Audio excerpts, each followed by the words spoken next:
It's time to go over the most overpaid player on every team in the NBA. Let's see who isn't quite living up to the amount they get paid. Starting off with Terrence Man on the Atlanta Hawks. Terrence Man isn't a bad player, far from it. He brings solid defense, hustle, and can occasionally hit a corner three. Sure, there are technically worse contracts like Clint Capella, but he and a few other guys are expiring by next season. Then you look at Terrence Mann. It's hard to justify the $46 million Atlanta will be paying him over the next 3 years. He averaged under 10 points per game last season with the Hawks and didn't seem to meaningfully contribute that much in his 22 minutes played per game. Let's keep in mind this team is currently spinning its wheels in the play-in tier. Mann is also already 28 and unlikely to take a major leap, so there's really no upside to look forward to here. Again, it's really not the worst contract in the world, but it's definitely not something Atlanta is happy with either. Maybe it's just a bad fit for Mann, but he's not contributing to the Hawks enough to justify $15 million a year. Moving on to Kristaps Porzingis of the Boston Celtics. The Celtics gambled on Kristaps Porzingis to give them a more versatile offensive threat and better spacing from the big man spot, and early returns looked great, but the same old story keeps happening. Porzingis just can't stay on the court. After battling an injury through most of last year's playoffs, he did actually come back to play the majority of this year's playoffs. However, he was battling a lingering illness all through the playoffs that left him feeling strained and unable to focus. It showed up in his stats too. He only played 21 minutes per game and shot 31% in the playoffs, a far cry from what everyone knows he's capable of. To be fair, the illness this year was super unlucky, but the fact stands, he can't stay on the court. If we zoom out a bit, he's 30 with a history of knee surgeries and soft tissue issues. It's truly hard to imagine Porzingis consistently being worth the $30 million he'll be getting paid next year.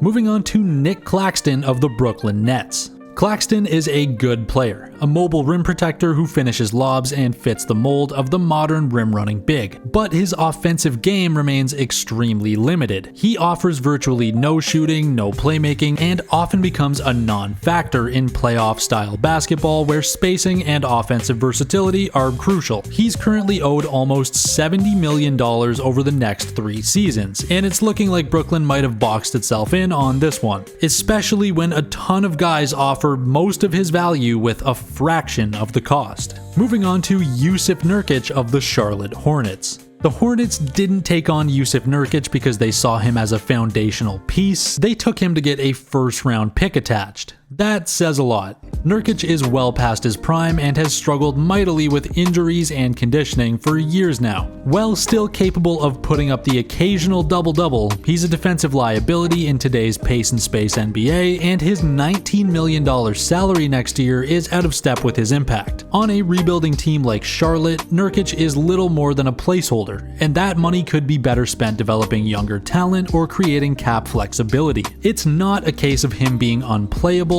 just clearly not worth what he's being paid. Moving on to Patrick Williams of the Chicago Bulls. Patrick Williams got a 5-year, $90 million extension, and the collective reaction around the league was, really? To be fair, Williams is just 23, and his physical tools make him an intriguing long-term bet, but his production so far has been underwhelming. A passive offensive player who averages under 10 points a game and has yet to carve out a clear identity. The Bulls seem to be paying him based on what they hope he becomes, not what he is. That's dangerous for a team with no direction. Unless Williams takes a major leap, this could become a classic case of paying for potential that never fully arrives. Moving on to Darius Garland of the Cleveland Cavaliers. Garland's situation is less about him underperforming and more about how poorly his skill set fits alongside Donovan Mitchell. On his own, Garland is a talented guard, a crafty scorer and excellent passer, but when you're making $125 million over the next 3 years, you need to either lead an offense or be the perfect co-star. Right now, Garland is doing neither. His numbers have declined next to Mitchell, and he often disappears in big moments.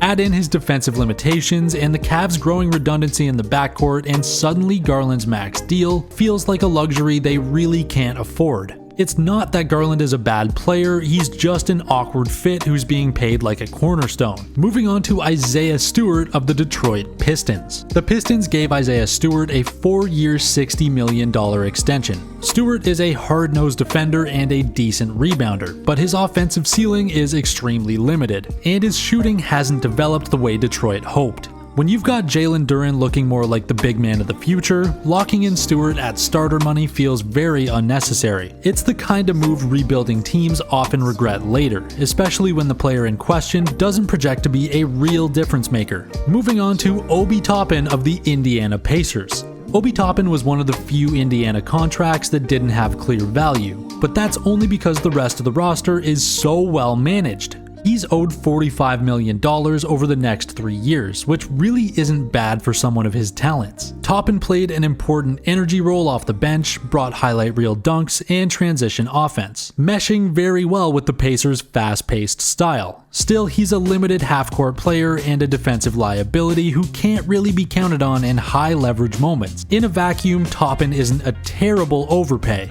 but relative to Indiana's sharp cap management, he stands out as their least efficient dollar. Moving on to Terry Rozier of the Miami Heat.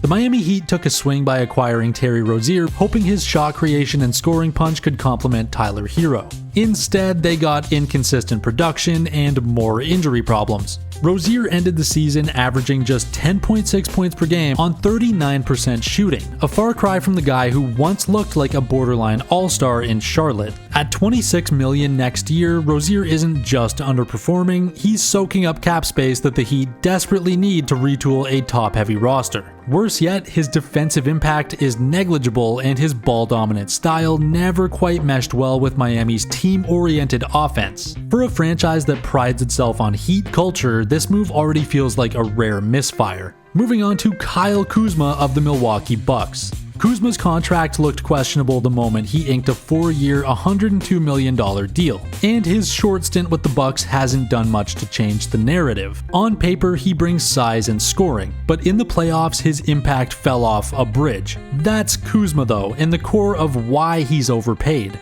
One game he'll put up 20 points, and the next he'll be invisible. Literally. He actually made headlines in April for playing over 21 minutes in a playoff game without registering a single stat. That's hard to do even by accident. For a team with championship aspirations, Kuzma's blend of low-efficiency offense, suspect decision-making, and average-at-best defense makes him feel like a luxury they can't afford. The price tag says impact starter, but the production screams bench piece with a good PR team. Moving on to OG Anunoby of the New York Knicks. Anunoby has been the perfect on-paper fit for the Knicks, a tough, switchable big who defends the league's best scorers and knocks down open threes. But the upcoming years of his contract is where things start to get dicey. OG will be making around $45 million annually for the next few years.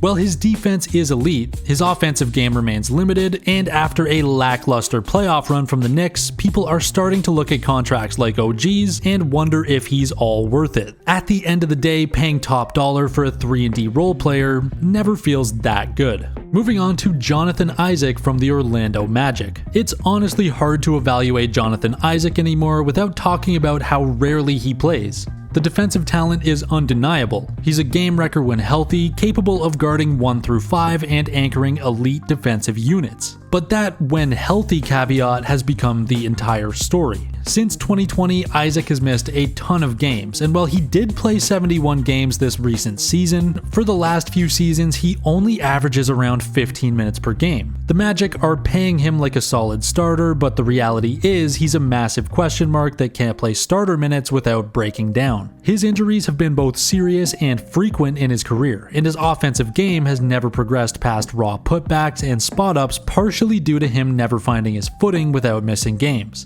At this point, Isaac is more hope than value. His contract doesn't cripple the Magic's books, but it's a bad return on investment for a player who sadly just can't stay on the floor. Moving on to Joel Embiid and Paul George for the Philadelphia 76ers. The Sixers are pouring over $90 million annually into Joel Embiid and Paul George, two aging stars who combined to play just 60 games this season. Embiid, once one of the most dominant players in the league when healthy, had another year derailed by a knee injury that required surgery and limited him to just 19 games. It also felt like the final nail in the coffin for Embiid, who even when on the court in recent years doesn't quite have the same flair that he once did. George wasn't much better either, managing only 41 games before being shut down with multiple leg issues. The idea of pairing these two for a title run sorta made sense in theory, but in practice it's been a disaster. Both are on the wrong side of 30, both have extensive injury histories, and neither is providing that kind of value their price tag demands. When you earn anywhere near a max contract, you can't miss half the season and not even play that well when you do play. Moving on to Immanuel Quickley of the Toronto Raptors. Immanuel Quickley has made the most of his expanded role in Toronto, averaging 17 points and nearly 6 assists per game. But the big question is he worth his 5-year, $160 million deal? He's not a true floor general, not an elite scorer, and still has stretches where he disappears offensively. Paying him that much feels aggressive for a player who might be best suited as a high-end sixth man or a spot starter.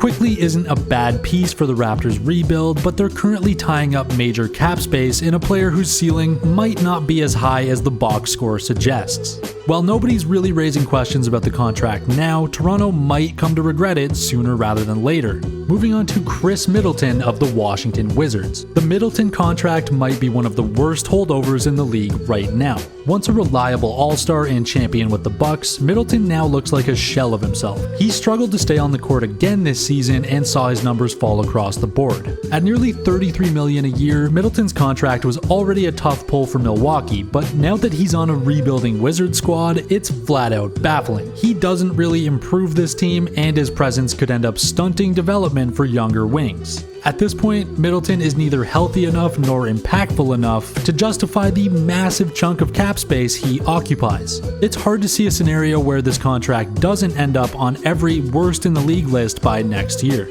That does it for the Eastern Conference. Check back in a few weeks for the Western Conference video, or if it's already out, you'll be able to click it right away right here. Thanks for watching. If you enjoyed the video, drop a like, leave a comment, whatever you want to do. We appreciate everything, and we'll see you next week.